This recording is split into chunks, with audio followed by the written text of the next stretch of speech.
overuse and proper use of medicine for pain. No one is tagging the abuses the way it should be. And the abuses of these medicine are the doctors. They use it to get patients to want to come back for a refund. I'm not saying all doctors, many of them, and it's a great source of extra income.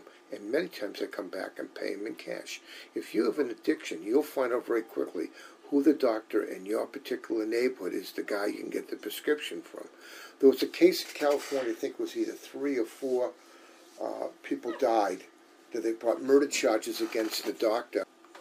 Something simple is maybe she just did not know what she was doing. Actual murder charges, and she is going to jail for murder charges.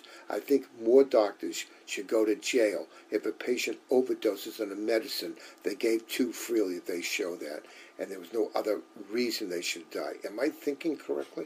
I think you're thinking very correctly, and yes, we all know that there is a whole class of doctors who intentionally over-medicate these people. They know exactly what they're doing, and I actually have a friend of mine who had an experience where she had a painkiller problem, and someone found a doctor for her who would prescribe it.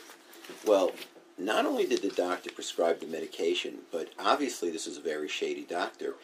He asked her to undress because he wanted to make sure she was healthy for her to write this prescription.